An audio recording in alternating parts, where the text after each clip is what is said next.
Hindi inasahan ni Mitch Gonzales na tawagin siyang mami ng batang kambal na palapit sa kanyang pwesto. Tila takot at takot ang mga bata habang kasalukuyan silang hinahabol ng isang lalaki. "Mami, tulungan niyo kami." Kaya naman kahit hindi kilala ni Mitch ang mga batang iyon ay agad niyang nilapitan para hindi sila makuha ng lalaking sumusunod sa kanila. Kung sino ka man, huwag mong ituloy ang binabalak mo.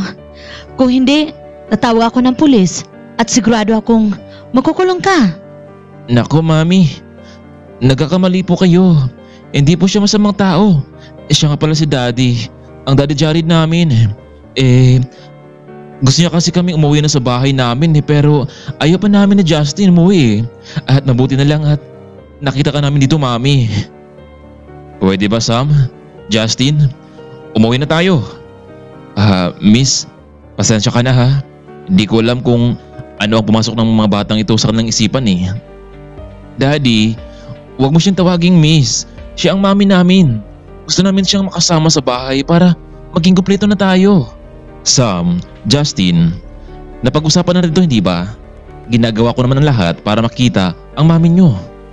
"Pero Dad, hindi kami uwi sa bahay hanggat hindi namin makasama si mami. Hindi ba mami?"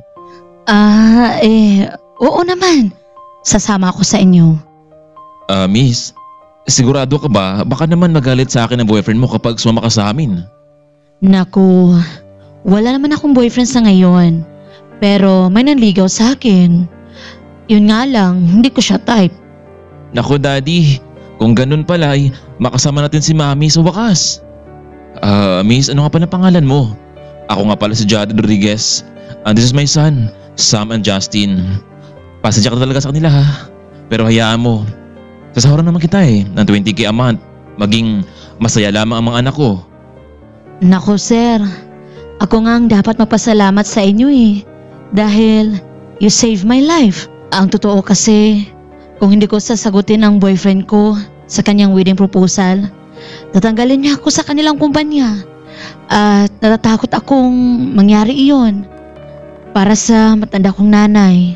"Mitch, nandun ka pala Tara na, bumalik na tayo. Sino ba itong mga to? Hindi ko sila kilala. Tara na, umuwi na tayo." "Sandali lang po. Hindi po sasama si mami sa inyo. Sa amin lang siya. Hindi ba Daddy?" "Hoy, kayong lahat, hindi ko kayo kilala. Ano ba Mitch? Ang sabi ko, umuwi na tayo."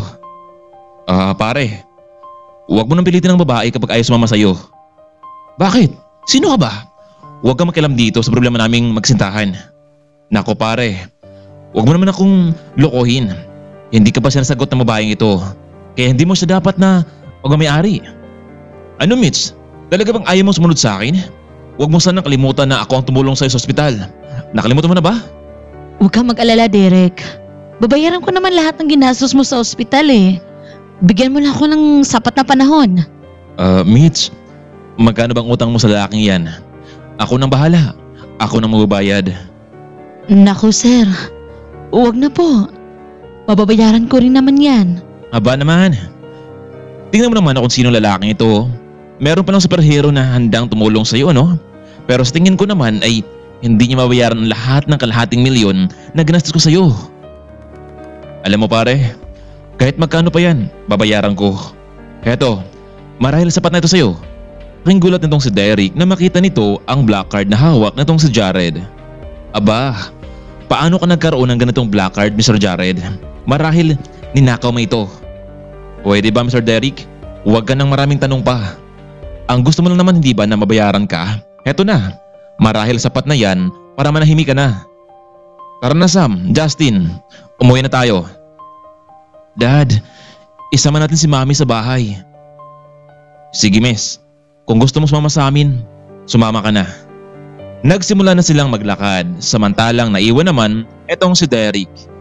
Tinawagan ng lalaki etong si Vivian, ang ina nitong si Mitch. Hello? Iho, mabuti naman at napatawag ka. Anong balita? Sinagot ka na ba ng anak ko? Naku tita, masamang balita. Hindi na siya papasok sa kumpanya. Sumama na ito sa isang lalaki na may 2 anak. Ewan ko ba kung ano ang kanya nakain doon sa Mitch. Kailangan mong gumawa ng paraan, tita. Hindi ako papayag na humantong sa ganito ang lahat ng pinaghirapan ko. Hayaan mo, iho. Ako na ang gagawa ng paraan para mapunta sa iyo ang anak ko. Sige na, tita. Kailangan ko nang bumalik sa trabaho ko. Samantalang habang naglalakad naman silang apat, hindi malaman ni Mitch kung saan sila patungo, pero nagulat ito nang bigla silang huminto sa isang mamahaling sasakyan. Sige na, pumasok na kayong lahat doon sa loob. Mami, tara na po sa loob, pumasok na tayo. Hindi nasahan ni Mitch na isang milyonaryo pala ang pamilyang kanyang nakilala, lalo na at binayaran nito ang kanyang pagkakautang kay Derek. Makinig ka, Miss Mitch. Gaya na sinabi ko sa iyo kanina, bibigyan kita ng 20,000 bilang pagsang-ayon mo sa gustuhan ng mga anak ko. Hindi lang yan. Lahat ng kailangan mo, sabihin mo lang. Nako sir, maraming salamat pero hindi nyo na kailangan gagawin iyan. Sapat na sa akin na meron ako matanggap na pera buwan-buwan. Mitch, wala kang ibang gagawin kundi ihatid sundo mo lang ang dalawang anak ko sa paaralan at samahan sila sa pagtulog. Sige po sir, wala pong problema. Mula sa araw na iyon ay laging kasama ni Mitch ang pamilyang Rodriguez. Hanggang isang umaga noon, papasok na sa comfort room itong si Jared para maligo, ngunit laking gulat din ito dahil nakita niya itong si Mitch habang kasalukuyang naliligo. Kaya naman napasigaw na lamang ang dalaga. Ay! Bastos! Bakit ka pumasok sa loob? Nakita mo naman na merong naliligo eh. Mitch, ako patuloy ngayon ang bastos ha. Ikaw nga itong hindi nagsara ng pinto eh. Ano? Maski na. Dapat kumatok ka pa rin bago pumasok sa loob. Ay, pasensya ka na kung bigla akong pumasok sa loob. Ang mas mabuti pa ngayon, dalian mo na dyan para ako nang susunod. Pagkatapos niyong kumain, ihatid mo na ang anak ko sa eskwelahan. Hindi makapaniwala itong si Jared sa kanyang nakita. Parang mayroon siyang naalala sa babaeng iyon. Yun nga lang ay hindi niya alam kung saan ito. Mami, dito ka lang ha. Hintayin mo kami ni Justin na makauwi. Oo naman Sam, Justin. Nandito lang ako. Hihintayin ko kayo. Bago pumasok sa loob ang dalawang estudyante ay niyakap nila itong si Mitch sabay pasok sa loob ng silid. Naging magaan naman ang pakiramdam ng dalaga sa ginawa ng dalawang kambal. Habang nasa waiting area ay narinig ng dalaga ang pinag-usapan ng ibang babae. Alam mo, napakaswerte niya sa pamilyang Rodriguez dahil nakapasok siya bilang isang katulong. Hay, sana ako na lang para lagi ko makita ang dream man ko. Miss, paano ka ba nakapasok bilang yaya ng mga bata? Ako? Wala lang. Sila mismo ang pumili sa akin bilang mami nila. Alam mo, balita namin, yung kambal na yan ay hindi niya tunay na anak. Nakita lang niya ito sa may lansangan. Napakaswerte naman ang kambal na iyan. Nagulat itong si Mitch sa kanyang nalaman tungkol sa magkambal na bata. Ngunit ramdam ni Mitch na merong bagay na kailangan niyang malaman sa pamilyang ito. Matapos ng klase ay tuluyan na ngang umuwi ang kambal kasama itong si Mitch. Gaya ng totoong ina ay gusto ng mga bata na magkatabi silang lahat matulog. Ngunit hindi pumayag itong si Jared dahil makasama nila sa isang kwarto itong si Mitch. Dad, please. Gusto namin si Mami na makasama, pati ikaw, sa kwarto para maging buo na tayo. Sam, Justin, alam niyo naman, pumayag lang ako na magtrabaho dito si Mitch para maging masaya kayo, pero hindi nakasama sa usapan natin ngayon na pati siya matutulog sa kwarto natin. Nakakaya naman sa kanya. Mom, please, pumayag na po kayo, kahit ngayong gabi lang. Maranasan na namin ni Justin ang buong pamilya natin. Sige, bakit hindi? Pwede naman siguro sir. Total, malaki naman itong higaan. Sa gitna lang silang dalawa. Wala naman pong problema sa akin. Ang mahalaga ay masaya ang mga bata. Sige dad, pumapayag na si Mami. Yes, wakas. Hay, kayo talaga ha. Inaabuso nyo ang kabaitan ni Mitch sa inyong dalawa. Baka isang araw niyan ay bigla na lamang siyang umalis dito dahil sa kakulitan niyong dalawa. Nako Sir Jared, wala po yun. Natutuwa nga kung magkasama silang dalawa. Mami, Daddy, good night na po. Ilang oras lamang ang lumipas ay nakatulog na silang lahat, pero hindi alam ni Mitch at Jared na set up pala ito ng magkapatid para magkatabi lamang silang dalawa matulog. Habang kasalukuyang natutulog sina Mitch at Jared ay dahan-dahan namang umalis sa pagkakahiga ang dalawang magkapatid at lumipat sila sa ibang kwarto. Samantalang dumating na naman ang madaling araw, dahan-dahang lumapit ang dalawa sa bawat isa dahil wala nang harang ang kanilang gitna, kaya naman ay hindi na napigilan ng dalawa na magyakapan. Kinabukasan ay pagkamulat ng mga mata nitong si Mitch ay nakayakap sa kanya itong si Jared, kaya naman ay bigla na lamang siyang napabalikwas ang babae dahil sa pagkagulat nito. Ano ba yan? Bakit naman sumigaw ka, Sam, Justin? Masyado pang maaga para bumangon. Sir Jared, wala na dito sina Sam at Justin. Baka iniwan nilang tayong magkatabi kagabi. At teka lang, may nangyari ba sa atin, ha? Sabihin mo. Siguro, baka meron. Ano? Hindi to maaari. Mitch, relax ka lang. Wala nangyari sa ating dalawa. Ikaw ano? Ano bang naramdaman mo? Wala naman. Sige na, kailangan ko nang bumangon. Kailangan ko na magluto ng agahan. Baka nagugutom na ang mga bata. Baka hindi mo pa ako suswelduhan dahil sa pinabayaan ko ang mga anak mo. Wow, yan ang gusto ko sa babae. Malaga, sana meron din mag-alaga sa akin. Bumangon na itong si Mitch at agad na nagtungo sa kwarto ng mga bata. Sam, Justin, good morning. Tara na, bumangon na kayo. May pasok pa kayo sa school. Good morning din po sa iyo, Mami. Kumusta na po ang tulog ni Daddy? Kayo ha? Siguro, pinaplano niyong dalawa ni Justin ito. Hindi naman po sa ganun, Mami. Gusto kasi namin ni Justin na hindi ka na umalis sa aming paningin.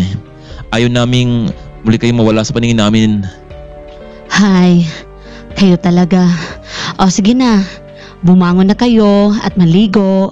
Pagkatapos kumain at pagkatapos ihatid ko na kayo sa paaralan. Sige po, Ma'am. Maligo na kami ni Justin. Bumaba na itong si Mitch at nagtungo sa kusina para magluto. Nagluto siya ng kakaibang pagkain na paniguradong magustuhan nila. Naku, Mami, ang sarap po ng luto niyo. Ngayon lang po ako nakatikim nito eh. Salamat, Justin. At nagustuhan mo. Siya nga pala, Sam, Justin. Pagkatapos ng klase niyo ay susunduin ko kayong dalawa, pati ang mami niyo. Kailangan nating lumabas paminsan-minsan para naman ay maging masaya kayo, pati ang mami niyo. Naku, Dad, yan ang the best para sa ating pamilya, Dad, na magbading tayo. Matapos nilang kumain ay nagtungo na nga sila sa paaralan para ihatid ang kambal. Unang bumaba ng sasakyan itong si Jared at binubuksan ang kanyang dalawang anak. Sumunod naman, inalalayan niya na makalabas itong si Mitch sa sasakyan. Daddy, papasok na po kami. Mag-ingat po kayo. Sige mga anak, mag-aral kayo mabuti. Mitch, ikaw na bahala sa kanila. Mamaya ay susundin ko kayo dito, maliwanag ba? Sige po, sir. Ako na po ang bahala sa kanila. Ilang saglit pa ay biglang na lamang hinalika ni Jared sa pisngi itong si Mitch, kaya naman ay biglang natuwa ang mga kambal. Naku, Dad, talagang love mo talaga si Mami ngayon, ano? Sige na, Sam, Justin, pumasok na kayo. Muling sumakay itong si Jared sa kanyang sasakyan at umalis. Hindi malaman ng lalaki kung bakit niya yun nagawa sa harapan ng mga anak nito. Mukhang dahan-dahan na rin yatang nahuhulog ang loob nito sa dalaga. Hello, Mr. President. Nandito ngayon sa office itong si Mariel at hinintay ka.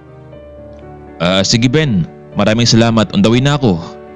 Labis naman ang patatakan nitong si Jared kung bakit muli na namang nagparamdam sa kanya ang dating nobya. Matapos siyang nagpaghiwalay kay Jared dahil hindi matanggap nito na meron siyang kambal na kinupkup. At ayaw ni Mariel na merong kahati sa kanyang atensyon. Sir, nasa office na po si Ma'am Mariel. Sige Ben, salamat. Siya nga pala, mamaya ay maaga akong alis ha. Ikaw na bahala dito kasi meron kaming special na dinner sa mga anak ko. Sir, kasama niyo ba itong si Ma'am Mariel? Hindi Ben, kami lang naman ako at yung kasamahan namin sa bahay. Pumasok na sa loob ng office itong si Jared. Nakita nito nakaupo sa kanyang mesa ang dating nobya. Jared, honey, I miss you so much. Mariel, anong ginagawa mo dito? Akala ko ba wala na tayo? Han, napag-isip-isip ko na hindi ko kayang malayo sa'yo. Sige, papayag na ako na gusto mong mangyari. Pipilitin kong alagaan niyang 2 bata kahit hindi mo naman tunay na anak. Mariel, kung napilitan ka lamang, huwag mo nang gawin yan. Panigurado naman akong hindi ka magiging masaya, hindi ba? Isa pa, meron na nag-alaga sa kanila ngayon, si Mitch. Ano? Sino babaeng iyan sa buhay mo, Jared? Hindi ako papayag na meron ibang babae na papasok sa buhay mo. Ako lang, Jared. Ako lang. Tandaan mo yan. Pwede ba, Mariel? Ikaw tong nakipaghiwalay sa akin at ngayon gusto mong bumalik agad-agad? Ang mas mabuti pa, humanap ka ng laking totoong magmamahal sa'yo. Hindi yung pinipilit mo ang sarili mo sa laking hindi mo naman mahal, hindi ba? Jared, ikaw lang ang gusto ko. Ikaw lang. Umalis ka na, pakiusap, Mariel. Huwag ka na mag-iskandalo pa dito. Kung gusto mong respetuhin pa kita, Ben, samahan mo siyang ilabas sa opisina ito. Huwag na. Ako na. Kaya ko naman ang sarili ko eh. Hindi ako lumpo. Ay, sir. Talagang patay na patay sa'yo itong si Ma'am Mariela. Alam mo, Ben, kahit maganda pa siya, pero kung ang ugali naman niya ay hindi maganda, wala mangyayari. Hayaan mo, sir. Makakahanap ka rin ng babaeng para talaga sa'yo, yung totoong magmamahal sa mga bata at sa'yo. Oo, Ben, mukhang nakita ko na siya. Kung ganun, sir, kailan naman siya makikilala? Siguro balang araw, Ben, ipapakilala ko siya sa kumpanyang ito. So paano? Ikaw na munang bahala dito. Tawagan mo na ako kapag meron kang kailangan, ha? Sa mga oras na ayon ay umalis na rin etong si Jared para puntahan ang kanyang mga anak. Samantalang habang naghintay naman, etong si Mitch, bigla siyang nagulat dahil nasa kanyang harapan ngayon ang kanyang mommy Vivian. Ma'am, paano mo ako natuntun dito? Mitch, ano ba tong kaguluhang pinasok mo? Nagtatrabaho ka bilang yaya sa mga bata? Hindi ka ba kontento sa trabahong opisina na mas malaki pa ang sahod at makasama mo pa ang magiging fiancé mong si Derek? Kaya tara na, bumalik ka na sa atin. No, ma'am. Nakapagdesisyon na ako. Hindi na ako papasok sa kumpanyang yon dahil hindi ako masaya. Mitch, huwag mo sanang kalimutan na kung hindi dahil kay Derek, hindi natin mababayaran ang lahat ng bill sa ospital mo. Ma'am, mababayaran ko naman si Derek sa lahat ng pagkakautang natin sa kanya at kaya ko yun. Pero isang bagay ang hindi ko kayang kalimutan, kung bakit namatay ang kambal kong anak. Pero hindi ko man lang sila nakita sa huling pagkakataon. Mitch, kailangan ko pa bang ulit-ulitin sa'yo na matagal kang nagising? At ang sabi ng doktor, kailangan ng ilibing ang mga sanggol. Kahit na ma'am, ina pa rin nila ako. Karapatan ko pa rin makita sila. Kahit man lang sa huling pagkakataon, hindi ako sasama sa iyo, ma'am. Ma'am, dito ako masaya. At kung tungkol naman sa pagkakautang ko kay Derek, binayaran na siya ng amo ko. Kaya wala na siyang karapatan para guluhin pa niya ako. Pagsisihan mo ito, Mitch. Ma-realize mo rin na mali itong pinili mo. Maya-maya lamang ay umalis na rin itong si Vivian. Sakto naman ang pagdating nitong si Jared. Nakita niyang umiiyak itong si Mitch. Mitch, bakit? Ano nangyari sa'yo? Bakit ka umiiyak? Wala lang to, sir.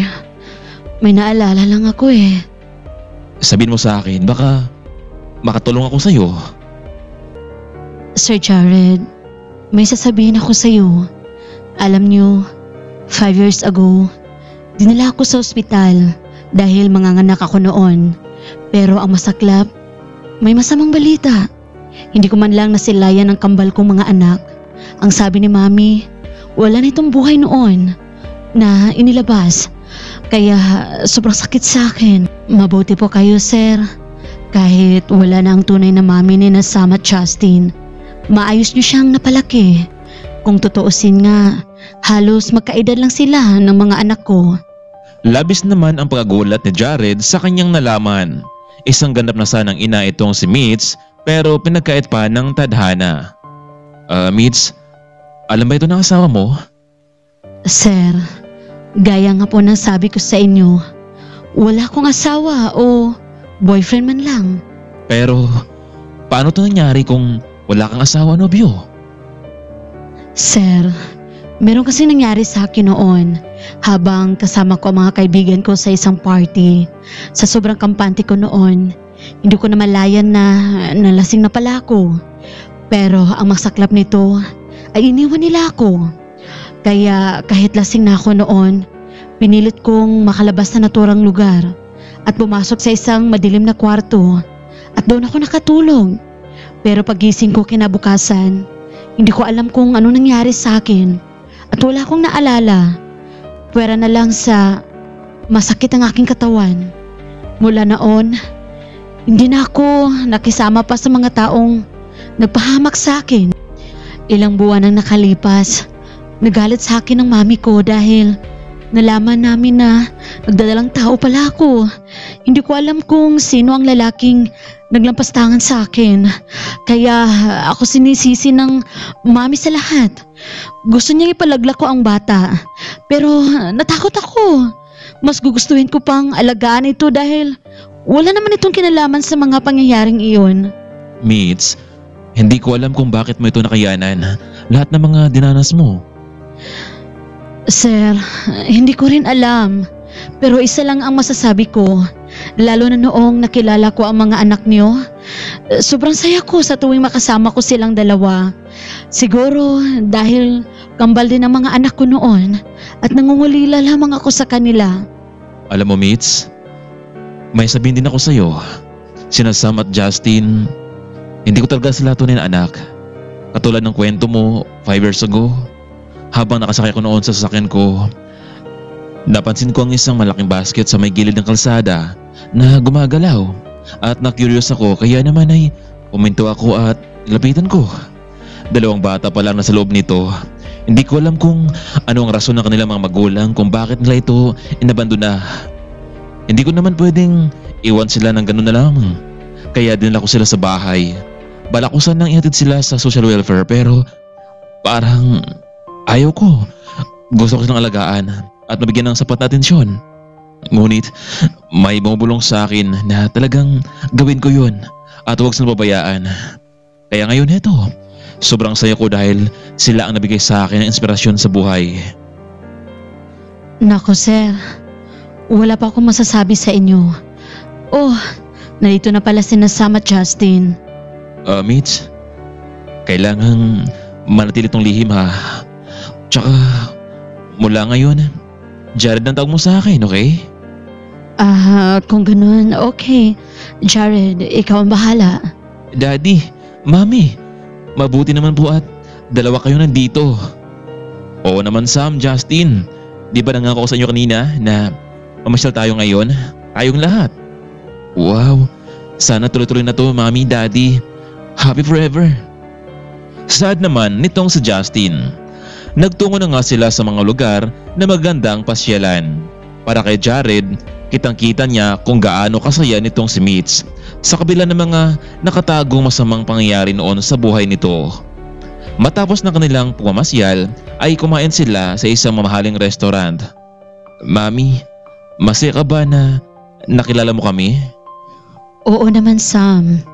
Kayo ang napapasaya sa akin araw-araw. So, paano mga anak? Pwede naman tayong umuwi. Masaya ako dahil nakita ko rin kayong masaya. Dad, sobrang saya namin dahil naglaan ka ng oras para sa amin talaga. Matapos nilang kumain ay umalis na rin silang lahat. Ngunit habang pauwi na sila sa kanilang bahay ay nagkaroon ng masamang pangyayari. Bigla na lamang nasuka ang kambal at hindi alam ni Mitch kung ano ang naging sanhi nito. Jared, dalhin natin sila sa ospital. Wala naman silang ibang nakain eh. Sige Mitch, tara na, ngayon na mismo. Mami, Daddy, nahilo po kami ni Justin. Tulungan mo kami. Baby, pupunta na tayo sa ospital. Tiis-tiis lang kayo. Sam, Justin, magpakatatag kayo. Malapit na tayo sa ospital. Mas pinabilisan pa ni Jared ang papatakbo ng sasakyan hanggang sa nakarating na sila sa ospital. Dinala agad ang kambal sa may emergency room. Mister, ano nangyari sa kanila? Doc, bigla na lamang silang nasuka at nahilo. Gawin niyo pong lahat sa kanila. Please. Sige Mr. Mrs. Gagawin po naman ang lahat sa kanila. Biglang napayakap itong si Mitch kay Jared dahil sa sobrang takot at pangamba. Jared, sana okay lang silang dalawa. Hindi ko alam kung ano ang gagawin ko. Mitch, relax ka lang. Malaman din natin na totoo. Alam ko naman na matatag at matapang tong mga anak ko eh. Pero Jared, hindi mo maialis sa akin na mag-alala. Napamahal na sa akin sina Sam at Justin. Ikaw bilang kanilang daddy. Hindi pa rin nakabitaw sa pagyakap itong si Mitch dahil sa kanyang sobrang pag-alala sa mga bata. Kalating oras ang lumipas ay muling lumabas ang doktor. Doc, anong balita sa mga anak namin? Mr. Rodriguez, mabuti na lang at agad niyo siyang dinala dito. Nagkaroon sila ng dengue fever. Ang kambal yung anak, kaya sila nasusuka at nahilo. Kailangan natin silang masalinan ng mga dugo habang maaga pa, Mr. Rodriguez.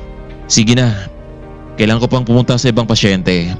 Kung gusto niyo silang dalawin, pwede naman, pero sa ngayon ay pinatulog ko muna sila. Jared, paano to? Saan tayo makahanap ng similar na dugo nilang dalawa? Panigurado naman akong hindi makatugma ang dugo natin sa kanila. Oo Mitch, kaya ngayon pa lang, kailangan nating makahanap ng type A na dugo para sa kanila. Teka lang, nakalimutan ko. Type A pa lang dugo ko, Jared. Mabuti na lang at naalala ko. Kung ganun Mitch, tara na. Samahan na kita sa blood donor center para makunan ka na ng dugo para sa mga anak ko. Jared, anak ko na rin sila. Samantalang hindi naman mapakali itong si Dr. Ivan dahil ang babaeng nakita niya kanina, siya yung babaeng nanganak ng kambal 5 taon na ang nakalipas. Ito yung babaeng nanganak ng kambal at pinaniwala nilang patay na ang kambal nitong mga anak. Subalit ang totoo ay buhay pala at malusog ang mga ito noon. Kinausap kasi ng isang matandang babae itong si Dr. Ivan na ibalitang patay na mula sa loob ng sinapupunan ang mga batang iyon at binayaran siya ng 1 milyon para manahimik at itago ang katotohanan. Hindi kasi sang-ayon ang matanda sa pagbubuntis ng kanyang anak. Kaya naman, ginawa ng doktor ang lahat upang ibalabas na wala na ang mga batang ito. Maalala pa kaya ni Mitch na si Ivan ang doktor na nagpaanak sa kanya? Ano naman kaya ang gagawing hakbang ni Ivan para manatiling lihim ang lahat ng ito o ipagtapat ng doktor ang lahat-lahat? Hindi nila inasahan na magkaroon ng dengue ang magkambal. Marahil siguro ay nakuha nila ito sa paaralan. Mabuti na lang at type A pala ang dugo ni Mitch kaya naman ay sobrang saya ni Jared para agad na gumaling ang kambal. Samantalang kinakabahan naman itong si Dr. Ivan dahil nakita niya mismo sa kanyang harapan ang babaeng kanyang naging pasyente 5 taon ang nakalipas. Ang masakla pa dito ay naging kasabwat nito ng doktor ang ina ng pasyente para lokohin siya at itago ang lahat. Pero mukhang nakonsensya ang doktor sa kanilang nagawa. Doc, kumusta na po ang mga bata? Mabuti na lang at agad silang nasalinan ng dugo. Sa ngayon, maayos na sila. Mr. Rodriguez, kayo po bang mga magulang ng kambal? Ang totoo, Doc, si Mitch ay nag-aalaga lamang sa kanila. At ako naman, hindi nila tunay na ama. Sanggol pa lamang sila noon. Nakita ko silang dalawa sa sangansangan habang nasa loob ng isang basket. Nawa ko sa kanila kaya dinala ko na lang sa bahay. Ganon ba, Mr. Rodriguez? Mula noon ba walang naghanap sa kanila? Sa batang yan? Wala, Doc. Marahil talagang walang puso mga taong gumawa sa kanila. Si Justin at si Sam. Kahit ganun pa man, naging masaya ako dahil sila ang naging panalangin sa buhay ko. Mukhang hindi na nagkamali itong si Dr. Ivan sa kanyang inisip ngayon. Ang babaeng nasa kanyang harapan at ang mga kambal ay tunay na mag-ina. Lalo na at magkatulad din ang kanilang dugo. Naguluhan man itong si Dr. Ivan. Ngunit tama bang ipagtapat niya ito sa babae o manatiling lihim pa rin ang lahat hanggang ngayon? Ngunit lagi itong nanaginip sa kanyang asawa na kahit nasa ibang mundo na ito ay nag-uusap sila sa panaginip na huwag siyang manloko ng mga kapwa-tao at ipagtapat ang lahat para manahimik na rin ang kanyang konsensya. Teka lang, Miss Gonzales. Doc, paano niyo nalaman ang buo kong pangalan? Miss Gonzales, you still remember 5 years ago na? Kung hindi mo ako naalala, ako nga pala yung doktor mo na tumulong sa'yo noong nanganak ka ng isang kambal. Oo, naalala na kita, Doc Ivan.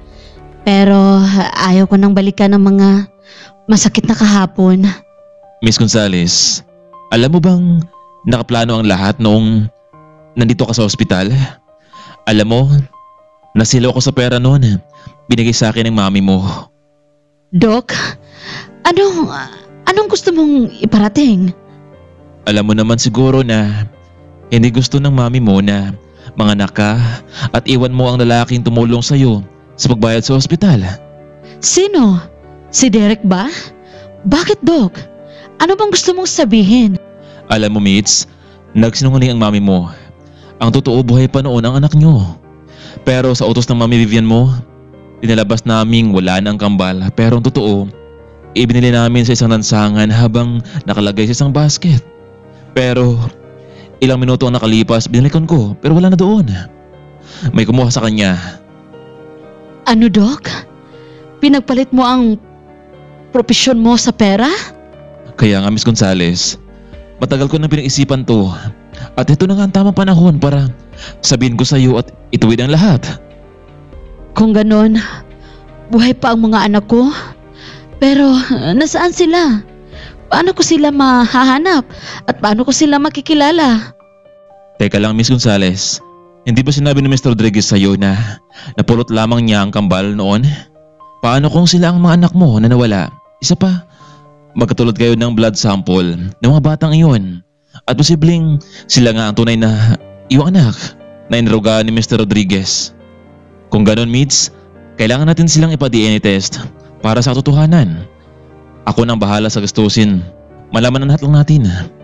Mabuti naman, Doc Ivan, at sinabi mo sa amin ang lahat. Alam mo namang malaking kaso itong ginagawa mo at posible pang matanggal ka sa serbisyo mo. Kaya nga, Mr. Rodriguez, ginawa ko to para sa katimikan ko. Sa araw ding iyon ay ginawa nila ang DNA test para malaman na agad ang katotohanan. Hindi nga sila nagkamali. Positibo ngang magkadugo sina Mitch at ang dalawang kambal. Nako, Mitch, tama ang sinabi ni Doc Ivan. Si Sam at Justin talagang mga anak mo sila. Alam mo, Jared, hindi ko alam kung ano ba ang masasabi ko ngayon. Kaya pala talagang magaan ang loob ko sa kanilang dalawa dahil sila pala ang tunay kong mga anak. Pero paano kung magtanong sila sa akin kung nasaan ang kanilang ama? Maski ako, hindi ko rin kilala ang lalaking iyon. Hayaan mo, Mitch. Narito naman ako. Magpapatuloy bilang ama nila. Matapos ng DNA test at dahil pwede na ring ilabas ang kambal, ay umuwi na rin silang lahat. Nagpasalamat na rin itong si Dr. Ivan dahil hindi siya kinasuhan ni Mitch dahil sa kriming nagawa. Pagdating sa kanilang bahay ay inhatid ni Jared ang magkapatid sa kanilang kwarto at mo silang nag-usap ni Mitch. Jared, maraming salamat talaga dahil ikaw ang nakatagpo sa mga anak ko. Hindi ko alam kung paano kita mababayaran o mapapasalamatan. Alam mo, Mitch, sa palagay ko, nakaplano ang lahat na ito. Alam mo, Mitch, sa palagay ko, nakaplano ang lahat ng ito na ako makapulot sa mga anak mo. Pero, hindi mo ba talaga naalala kung sino ang ama nito? Hindi talaga, Jared Wala naman sa plano na mangyari iyon. Nalasing lang ako sa isang bar kasama ng mga friend ko noon. Ano bang bar yun, Mitch? Baka hanggang ngayon, naroon pa rin ang lalaking yun. Naman ng kambal. Huwag na, Jared. Hindi ko naman siya kailangan. At saka, hindi siya kailangan ng mga anak ko. Pwede bang umuwi mo na ako sa amin? Kakausapin ko lang si Mami kung bakit niya ito nagawa sa akin. Sasama na kita, Mitch. nandito naman na makatulong para magbantay kay Sam at Justin. Wag na, Jared. Maraming salamat. Babalik din naman ako agad dito eh. Sige na, Mitch. Sama mo lang sila matulog. Sa kabilang kwarto na ako matutulog.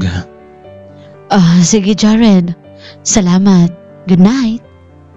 Pumasok na sa kwarto itong si Mitch. Samantalang, hindi pa rin dinalaw ng antok itong si Jared. Kaya naman, naisipan niyang tawagan ang kaibigang nag-set up noon sa kanyang espesyal na karawan 5 taon ang nakalipas. Hello? Jared, pare.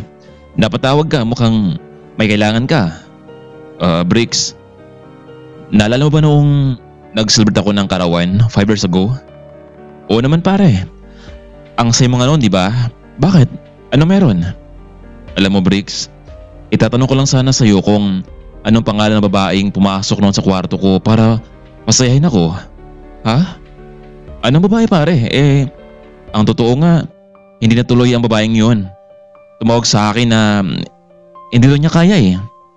Pero pare, sino ang babaeng pumasok sa kwarto ko nung gabing yun at merong nangyari sa aming dalawa? Yun nga pare. Tinawagan kita noong gabing yun pero hindi ka naman makontak eh. Hindi dumating ang babaeng kausap namin. Kung sino man ang pumasok sa kwarto mo, hindi ko siya kilala.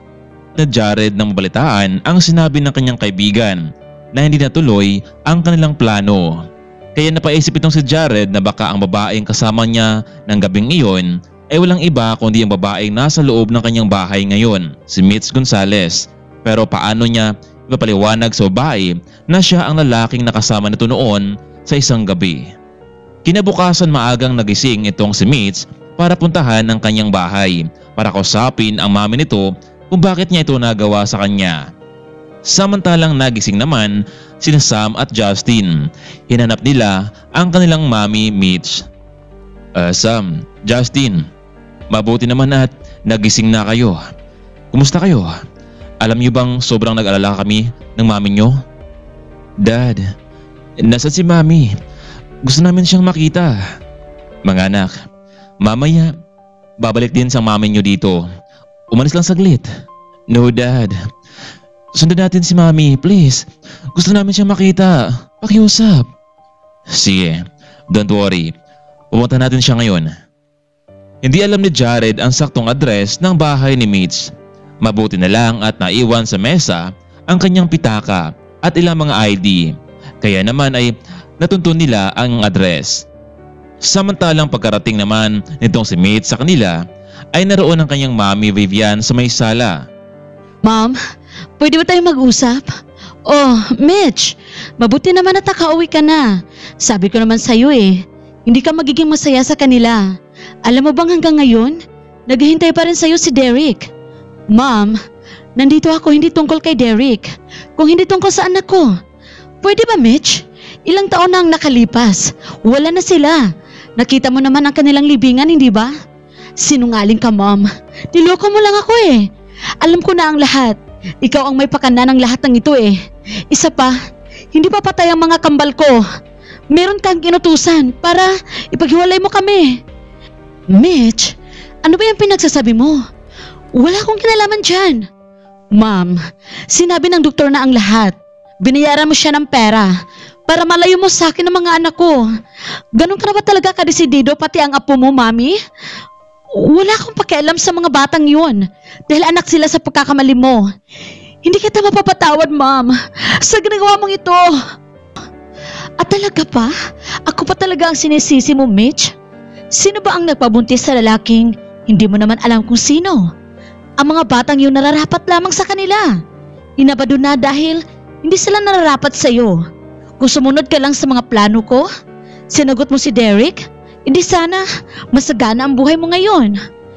Ma'am, makailang beses ko bang sasabihin sa'yo na wala akong gusto sa kanya? Hindi pwede, Mitch. Dahil nandito ka naman lang dito sa bahay, hindi ka na pwedeng tumanggi pa. Ipapakasal ko kayo kay Derek at walang hadlang dito. Kaya mula ngayon, hindi ka na makakalabas ng bahay hanggat hindi ko sinasabi. Pumasok ka na sa kwarto mo. No, Ma'am. Ayaw ko. Sabi ko, pumasok ka sa kwarto mo kung ayaw mong masaktan kita. Hinila ni Vivian papasok ng kwarto itong si Mitch sabay kandado ng pinto. Ma'am, palabasin mo ako dito. Makakalabas ka lang dyan, Mitch, kung ganap po ng asawa si Derek. Umiyak na lamang itong si Mitch sa loob ng kwarto.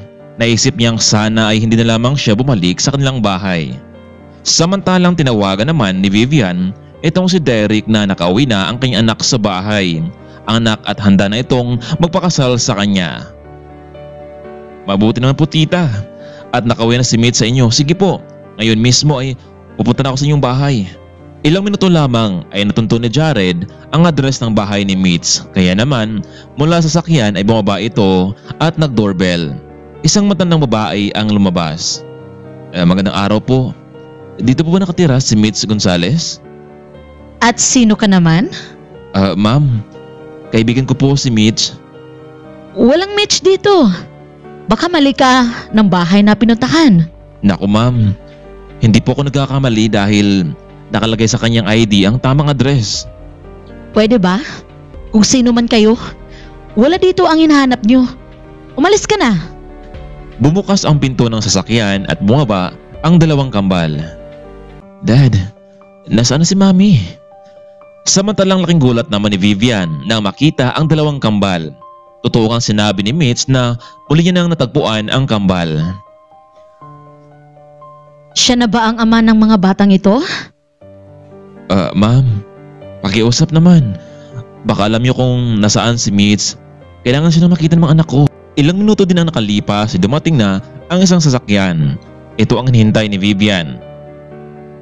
Mabuti naman Derek at nakarating ka na. Laking gulat naman ni Derek na makita ang lalaki sa kanyang harapan ngayon. Tita, bakit nandito si Mr. Rodriguez? Hay nako, hinahanap nila si Mitch. Oo, nandito siya sa loob. Pero bukas, ikakasal na kayo kay Derek. Inayos ko na ang lahat ng mga papeles para makasal na kayo.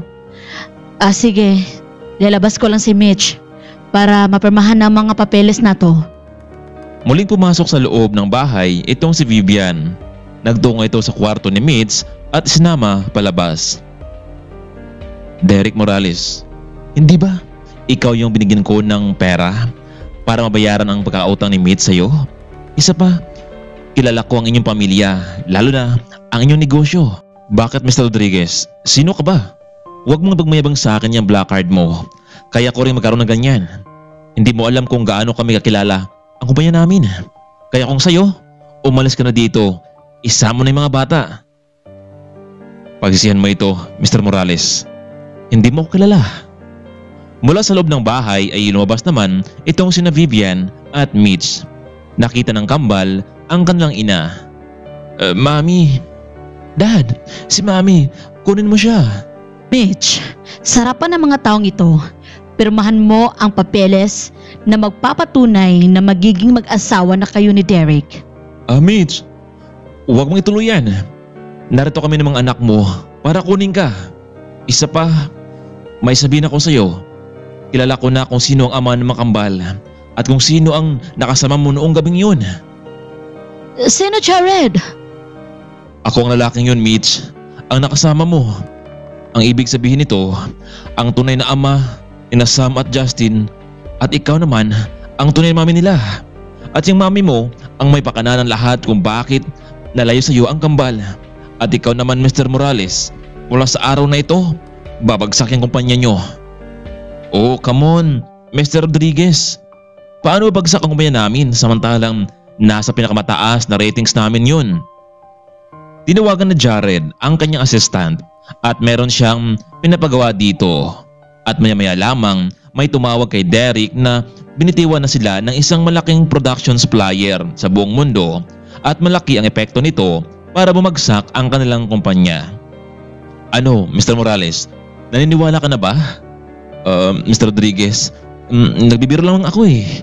Kung gusto nyo, sayo na si Mitch. Huwag mo lang gawin to sa kumpanya namin. Tita, hindi na ako tutuloy sa kasal namin ni Mitch. Ahanin ko naman ang anak nyo pero bagsak naman ang kumpanya namin. Sige na, alis na ako dito. Teka lang Derek. Ang ibig sabihin nito ay aatras ka na sa kasal? Bakit? Sino ba tong lalaking ito ha? At takot na takot ka sa kanya, Derek. Tita, siya lang naman po kasi ang may-ari ng isang malaking kumpanya sa buong mundo at maraming umaasa sa kanila, lalo na ang kumpanya namin.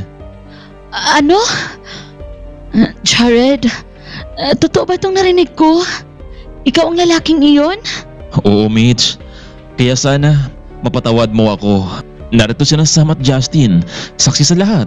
Gusto kitang pakasalan at ibigay ko sa iyo ang lahat-lahat kasama ng kambal nating anak. Mami, pakiusap, pumayag na po kayo. Kaya pala sa unang pagkikita natin, kami ni Justin, ramdam namin na meron talagang kakaiba. Kayo pala ang totoo naming mami. Pakiusap, Mitch, alang-alang sa mga bata. At kayo naman po, ma'am. Alam niyo bang pwede kayo makulong dahil sa pag-abandonan niyo sa anak ko? Mabubulok kayo sa kulungan. Nako, Mitch, iho, huwag naman. Nagawa ko lang naman yun para sa kapakanan ni Mitch. Patawad sa mga lahat ng nagawa ko sa inyo. Kung talagang mahal mo ang anak ko, sige, kayo na ang bahala. Anak, Mitch, pasensya ka na. Masyado akong naging selfish sa buhay mo. Kung gusto niyo mapakasal, hindi na ako tututo sa inyo. Mitch, ano na? Pumapayag ka ba sa gusto namin mangyari? Alam mo, Jared, ilang taon kong iniisip, paano kaya kung buhay pa ang mga anak ko? Makakaya ko kaya silang buhayin? Pero ang kanilang ama pala mismo ang nag-aruga sa kanila. Oo, pumapayag akong magpakasal sa'yo. Hindi lang sa mahal na kita, kundi para na rin sa mga anak natin. Yes, sa wakas, Sam. Natupad na rin natin ang gusto natin, di ba? Oo nga, Justin. Mabuti na lang at nakita natin siya sa may araw na yon. Ilang araw lamang ang nakalipas ay naganap na nga ang kasalang Jared at Mitch. Sobrang saya ng kambal dahil sa wakas ay natupad na rin ang kanilang hiling na maging kompleto silang pamilya. Samantalang kahit ganun pa man ang nangyari, ay pinatawad pa rin ni Mitch ang kanyang ina at binigyan ng sapat ng halaga para sa kanyang sarili. Ayaw kasing sumama nitong si Vivian kung saan titira ang pamilya ni Mitch. Marahil ay nahiya ito sa kanyang nagawa noon. Salamat, Mom. Mitch, ako ang dapat magpasalamat sa iyo eh. Sa kabila man ng mga nagawa ko sa iyo hindi maganda sa buhay mo, nagawa mo pa rin akong patawarin. Nagika pa na lamang ang mag-ina. Pero Mom, kapag may kailangan ka pa, huwag kang mahiyang tumawag sa amin ha. Sa mga araw na iyon ay mas naging masaya ang bagong pamilya ni Mitch. Inakala niyang magiging ganun lang ang kanyang buhay, pero meron palang tamang panahon at oras na para sa kanya. Hanggang dito na lamang muna, kaibigan. Maraming salamat sa walang sawang pagsuporta ninyo sa ating channel. Hanggang dito lang muna. Maraming salamat at paalam.